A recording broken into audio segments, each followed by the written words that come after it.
Hey friends, Michael D'Angelo here, and welcome back to the channel. Now, in our third and final part in this mini-series on microphone placements, we're going to take a look at the bass drum. Now, the jazz bass drum sound is very different than other genres, and it requires a different approach for miking. It's an open, more resonant sound, has little to no muffling, and no porthole in the front bass drum head.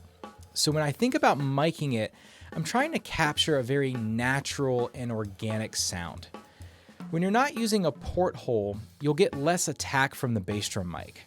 But the way I think about it is that I use the bass drum mic in conjunction with my overheads, because the overheads are usually capturing a little bit of the attack of the bass drum beater. So with that philosophy, I use the bass drum mic to capture the tone and the low end of the drum, and I blend that into the overheads to give a really nice complete picture of the entire drum set. So I thought it would be fun to explore different bass drum miking positions to compare them, and the results are pretty interesting. Like I've mentioned in the last two videos, experiment and find the placement that works best for you, your drum, your room, and the sound that you're going for. We're going to be using the same bass drum microphone as in the last two videos, the Shure Beta 52A. Now I'm using this microphone because it's probably the most common jazz bass drum microphone that I've come across, both live and in the studio. I also like the Earthworks SR20 LS, but you have to do a little bit of EQing to dial in the sound. What's nice about some of the bass drum specific microphones out there is the frequency response is tailored for bass drums, and you have to do less work in post. Another microphone that I've been really surprised with lately is the DPA 4055, and if you have the budget, it's a great one to check out. Let's start with hearing how placement along the head sounds. We'll start by placing the mic about an inch away from the head, at first very close to the edge of the drum, and then halfway between the edge and the center, and then finally the center. And we'll do these back to back so you can hear the immediate differences.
So I think this test was pretty interesting.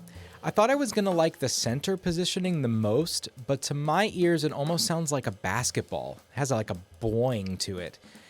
I like the edge second, but it had a little bit too many overtones.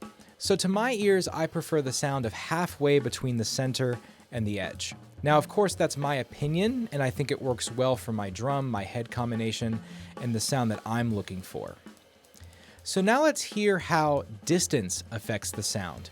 I'll take the position I like, which is halfway between the edge and the center, and I'm going to move the mic away from the head about 4 to 6 inches.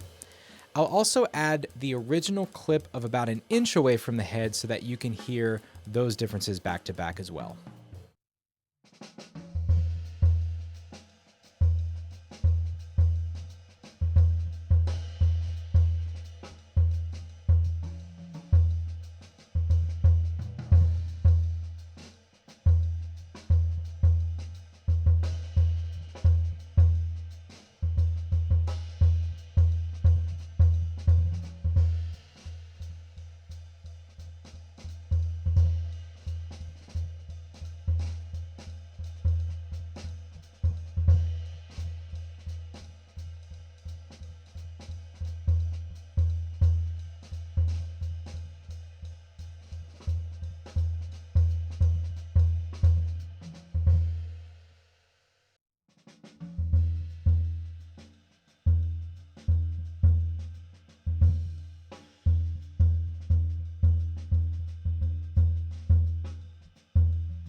Finally, let's listen to what happens when we place the microphone even further away from the drum, about a foot.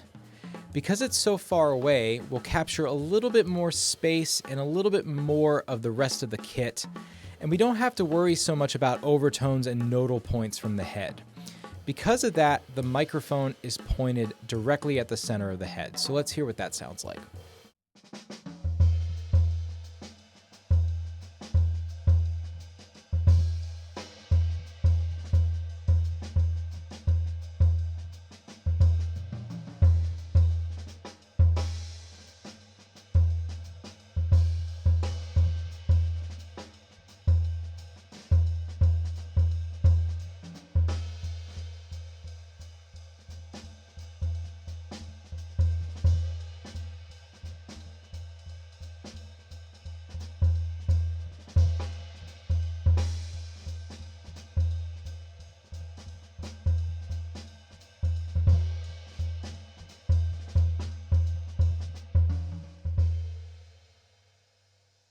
Okay, all subtly different sounds.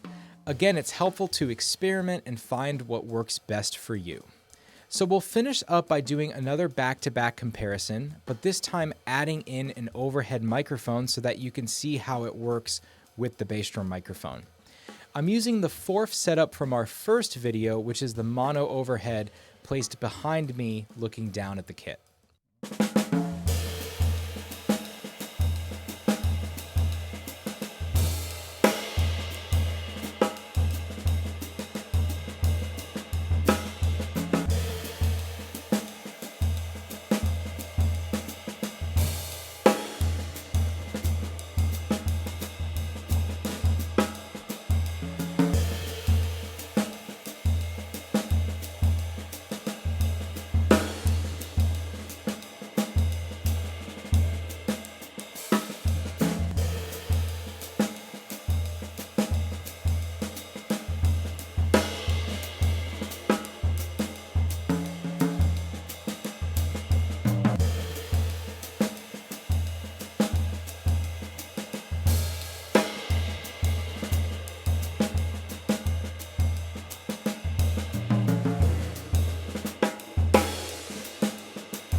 So what'd you think?